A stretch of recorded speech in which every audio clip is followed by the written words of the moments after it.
E aí, turma do primeiro ano, tudo bem com vocês? Certo. Bom, turma, vamos continuar nosso assunto aqui, Idade Média, certo? A gente tem que concluir isso. É muito capítulo, é muito assunto para um módulo só, muito assunto. Desde o início do ano que a gente falou. E eu ainda estou destrinchando a Idade Média aqui. No módulo, vocês só tem um toquezinho sobre determinado assunto. Eu estou detalhando mais, certo? Eu estou detalhando como se o módulo tivesse o assunto por completo, para não deixar para passar nada para vocês. Por isso que a gente está demorando. Porque se eu fosse dar por alto só como está no módulo, a gente já tinha acabado tranquilo isso aí, certo? Tinha acabado. Então vamos lá. Civilização árabe, certo? Bom, localização geográfica na Península Arábica, no Oriente Médio, banhada a oeste pelo Mar Vermelho e a leste pelo Golfo Pérsico e ao sul pelo Oceano Índico. Olha, é aqui nessa região onde tem a Arábia Saudita que vai surgir os árabes muçulmanos, que vai desenvolver o islamismo. É nessa região onde vivia os árabes, na região que hoje é a Arábia Saudita. Ó, Golfo Pérsico, certo? No leste, Mar Vermelho no oeste e o sul, o Oceano Índico. É nessa região então do Oriente Médio, onde hoje é a Arábia Saudita, que vai surgir o islamismo, certo? No mundo árabe. Bom, fases históricas: Arábia pré-islâmica e Arábia islâmica. É assim que se divide a história dos árabes, certo? Era daquela região da Arábia Saudita, que hoje é a Arábia Saudita, naquela região da Península Arábica, aí, ó, onde se desenvolveu os árabes e se desenvolveu o islamismo, essa Península Arábica, certo? A história dessa Península Arábica aqui, dos árabes que habitam aqui, vai se dividir em Arábia pré-islâmica e Arábia islâmica. Pré-islâmica antes do islamismo, islâmica depois do islamismo. Na Arábia pré-islâmica eles eram politeísta, ou seja, acreditavam em vários deuses. Viviam em tribos urbanas e beduínos. As tribos urbanas, elas viviam no litoral, eram tribos que viviam nas cidades. As cidades geralmente eram no litoral, certo? É a tribo dos coraixitas. Tinha várias divisões, os coraixitas tinham várias divisões. E as tribos dos beduínos que viviam no deserto, eram tribos nômades, que viviam no deserto, certo? Viviam no deserto. Na Arábia pré-islâmica, os árabes não conheciam o Estado organizado. Eles não conheciam o Estado organizado. Ou seja, eles ainda não eram um país unificado. Eles viviam em tribos. Então, a gente pode dizer com certeza que havia uma descentralização política. Ou seja, havia uma fragmentação política, porque quem mandava era o chefe de cada tribo. Se existia centenas de tribos, tinha centenas de chefes. Não existia um líder só para todos os árabes, não. Então, por isso que a gente diz que politicamente os árabes eram descentralizados. Meca era o principal centro religioso e comercial. Meca era uma das cidades. Na verdade, tinha duas cidades importantes demais, Meca e Yatrib. Duas cidades importantes demais, Meca e Yatrib.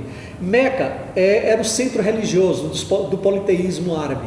Meca era o centro religioso do politeísmo árabe. Meca não era só centro religioso como centro comercial, mas Meca se desenvolveu mais o comércio justamente por causa da peregrinação que os árabes, que os componentes das diversas tribos faziam para Caaba. A Caaba aqui, ó, gente, a Caaba era um templo, mais ou menos assim, que estava exposto às diversas divindades adoradas pelas tribos árabes. Os diversos deuses adorados pelas tribos árabes estavam lá na Caaba, certo? Uma espécie de templo. Nessa Caaba, inclusive, estava uma pedra preta, certo? Que muitas pessoas chamam a própria pedra preta de Caaba. Na verdade, Caaba era um templo, certo? Era um templo, certo? Essa pedra preta que está lá no centro, que até hoje é motivo de peregrinação dos árabes, historiadores estudaram e dizem que foi um meteoro que caiu naquela região e que eles ainda usaram, porque a religião árabe, quando era o politeísmo, eles eram uma religião também animista, onde eles acreditavam que seres, coisas inanimadas tinham alma, tinha espírito, e eles começaram a adorar essas pedras. Hoje a Caaba, dentro da Caaba, hoje onde era a antiga Caaba, essa pedra está lá e é motivo de peregrinação, certo? Dos árabes, ok? Bom, na Arábia Islâmica, vai ter a unificação política, a unificação política vai se dar com Maomé, quando ele cria o islamismo. Olha, o monoteísmo, quando ele cria o islamismo, automaticamente acaba com o politeísmo e cria o monoteísmo. E também os árabes vão se unir através do processo de expansão, que a gente vai falar sobre isso. Origem do islamismo. Aí do lado vocês estão vendo o profeta Maomé, é Maomé que vai criar o islamismo, certo? Em 610, após longos anos de meditação, Maomé, dizendo-se profeta, iniciou um trabalho de pregação religiosa, revelando ao mundo árabe o islamismo. Olha, Maomé, ele era um cara solteiro lá, e ele casou com uma viúva Khadija, pode ser Khadija ou Khadija, depende. E essa viúva era uma viúva rica, tem muitos camelos. A quantidade de camelos se media a riqueza de uma pessoa. Camelos que atravessavam o deserto, comercializando do Oriente com o Ocidente. E Maomé então passou a comercializar com esses camelos até o Ocidente. Saía do Oriente, ia para o Ocidente, atravessando o deserto, comercializando. E nesse vai e vem, Maomé teve acesso às duas religiões monoteístas da história que até então existia, que era o judaísmo e o cristianismo. Maomé passou a ter contato com essas duas religiões monoteístas. E Maomé então, quando volta em determinado momento, ele se retira para um monte e ele passa alguns dias meditando nesse monte. Quando Maomé desce desse monte que volta, ele começa a falar que recebeu a visita de um anjo, o anjo Gabriel, e ele, Maomé, esse anjo disse que ele, Maomé, era um profeta do único Deus que existia, que era Alá. Então existia só um Deus, que era Alá, e Maomé era o seu profeta, o seu mensageiro. Então Alá, de acordo com o anjo Gabriel, disse a Maomé para ele descer do monte e divulgar a palavra de Alá, divulgar por todo o Oriente, por todo o mundo a palavra de Alá. Então Maomé desce e começa a pregar a existência de um único Deus. Só lógico que no início Maomé vai encontrar resistência. Maomé vai encontrar muita resistência no início. Ok? Vai encontrar muita resistência. Está lá a imagem de Maomé. Bom, olha, o islamismo, o Islã, significa submissão a Alá. Tem por base o Corão ou Alcorão, o livro sagrado dos muçulmanos. Maomé, gente, ele quando ele cria o islamismo, que ele é considerado profeta, porque de acordo com o islamismo, Jesus é apenas uma pessoa que foi abençoada por Deus para o islamismo, certo? Para o islamismo, Jesus não é um filho de Deus. E vocês conseguem entender um pouco a história de Gabriel? Você vê que Gabriel, de acordo com a nossa religião, com a nossa Bíblia, foi Gabriel que falou para Maria que ela ia ter um filho de Deus, certo? Que ia nascer o filho de Deus. Então Maomé, esse contato que Maomé teve com o islamismo, ou com o judaísmo e o cristianismo, fez Maomé criar o islamismo. Aí Maomé disse que foi o anjo Gabriel também que visitou ele, lá no monte lá. E então isso mostra bem a influência do judaísmo e cristianismo na criação do islamismo, certo? O judaísmo e o islamismo influenciaram bastante, mas bastante mesmo, ok? Bom, e outra coisa, pessoal, o livro sagrado, toda religião, gente, tem que ter um livro sagrado, toda religião tem que ter um livro sagrado, uma doutrina, fundamentos que vai nortear essa religião. E o livro sagrado dos árabes muçulmanos é chamado de Alcorão. Pode ser AL, separado, Corão, ou tudo junto, Alcorão. É o livro sagrado dos muçulmanos. Então os muçulmanos condenavam o politeísmo e apresentavam o sincretismo dos dogmas cristãos e judaicos. Está vendo como eu falei para vocês? A influência do judaísmo e do cristianismo. Eles apresentavam um sincretismo, ou seja, uma união dos dogmas, dos conhecimentos dos cristãos e dos judeus. Eles consideravam Alá o único Deus. Está aqui o Alcorão, o livro sagrado. Égira. Bom, o que foi a Égira? Turma, é o seguinte, a Égira, na verdade, Maomé, ele começou a pregar. Meca foi a primeira cidade que Maomé foi lá pregar a existência do único Deus, que era Alá. E só que, vocês lembram que eu falei, que nós vimos aqui, que Meca era um centro religioso. Meca, turma, era um centro religioso de peregrinação de várias tribos, Então, Maomé vai entrar num lugar onde toda atividade econômica vive de acordo com o politeísmo, que era a visitação que as pessoas faziam à Caaba, aquela imagem de diversos deuses, certo? Que tinha lá na Caaba. E essas pessoas iam lá em Meca e deixavam muito dinheiro, porque eles ficavam dias e dias ali. Então, movimentava a economia da cidade. Aí Maomé chega simplesmente nessa cidade e diz: olha, tudo isso está errado. Só existe um Deus, é Alá. Caaba não pode existir, não pode adorar esses deuses. É claro, gente, que os dirigentes da cidade de Meca vão expulsar Maomé. Os dirigentes da cidade de Meca, e olha que Maomé também era de uma tribo coraixita. Só que, como eu disse, existem várias divisões da tribo coraixita. Maomé era de uma tribo mais pobre, depois que ele enriqueceu. Certo? Então essas tribos da coraixita que governava Meca expulsaram Maomé de lá, porque eles não queriam nenhum tipo de mudança. E Maomé, então, no ano 622, Maomé foge de Meca para a cidade de Iatrebe, ou Iatribe, porque a cidade de Iatribe era uma cidade rival de Meca. Então, no ano 622, Maomé foge de Meca para Iatrebe, certo? Isso é o que a história chama de Égira. Égira, olha, fuga de Maomé e seus seguidores de Meca para a cidade de Iatrebe em 622. 622, certo? Gente, essa fuga de Maomé de Meca para Iatrebe em 622 foi importante para os árabes, porque esse fato marca o início do calendário dos árabes, marca o início dos calendários dos árabes.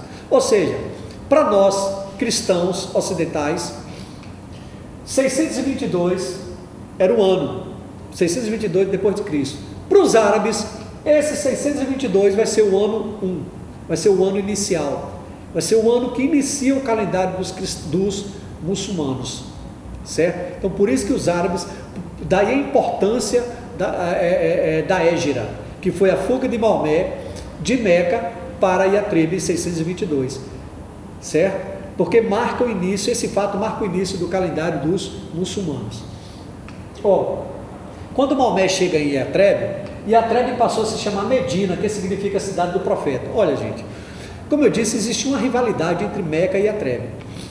E Iatrebe passou então a receber os aliados de Maomé com o coração aberto, porque se Meca não queria, Iatrebe quer. Então Iatrebe recebeu Maomé e seus aliados de braços abertos.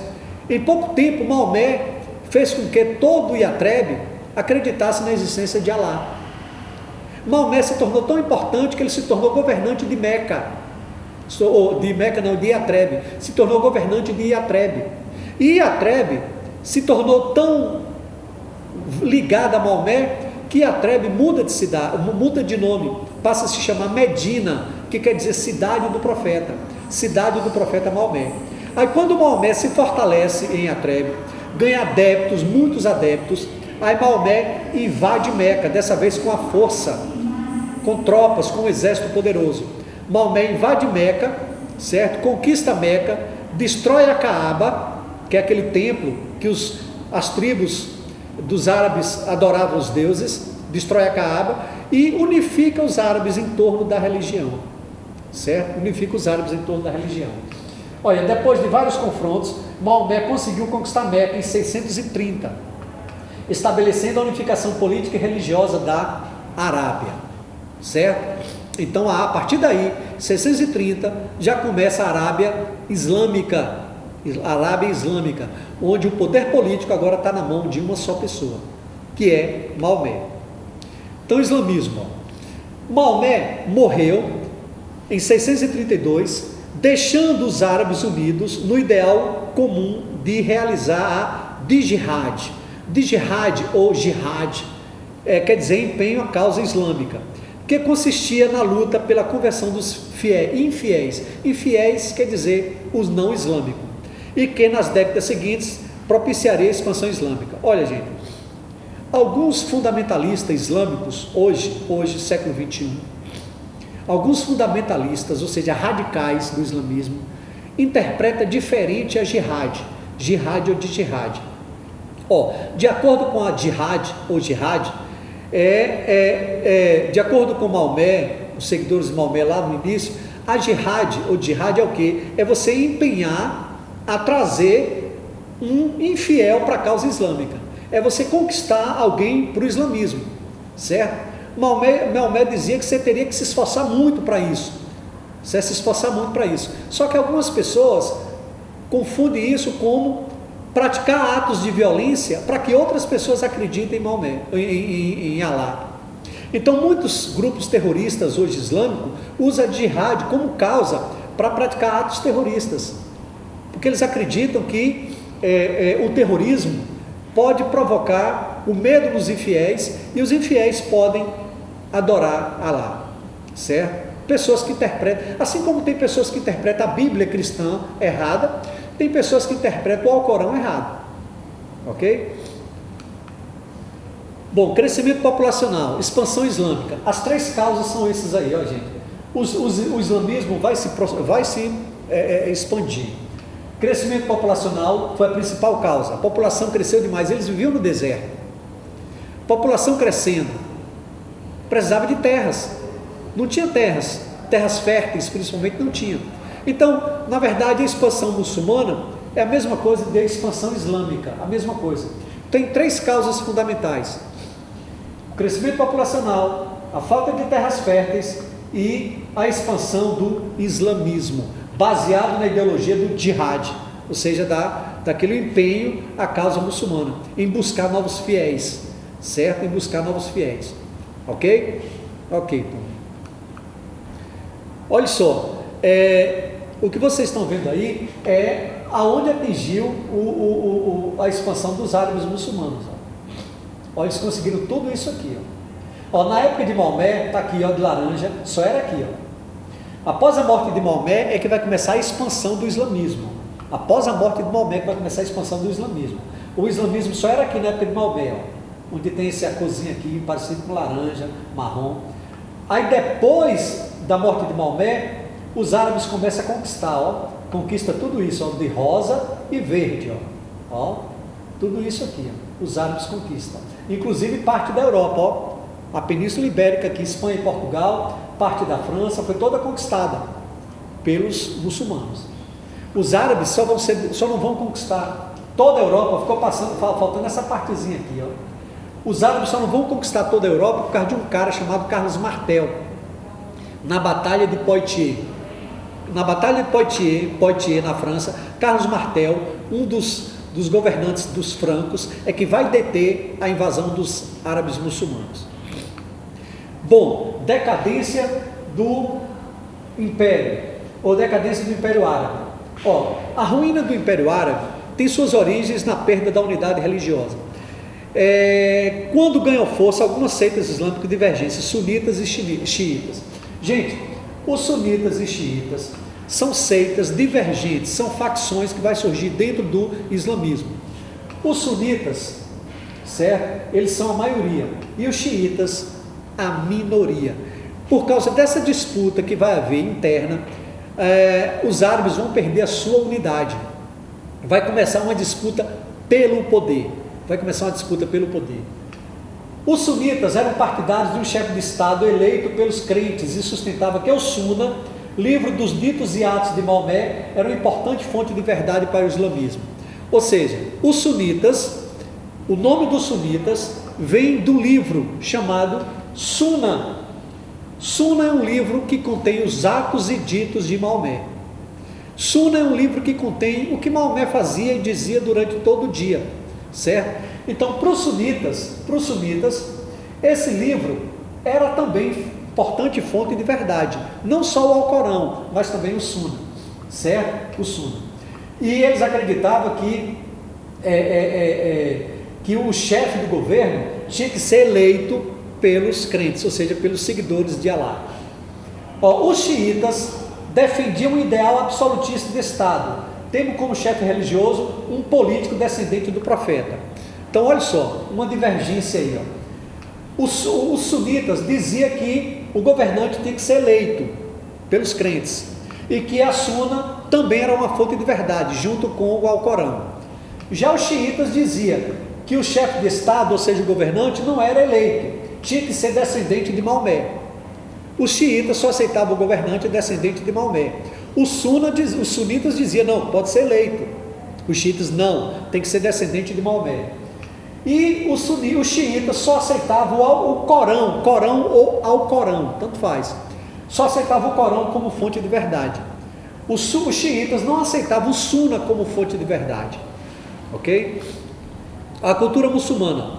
As conquistas intelectuais dos árabes, chamados de sarracenos, foram consequências da grande expansão por eles realizada.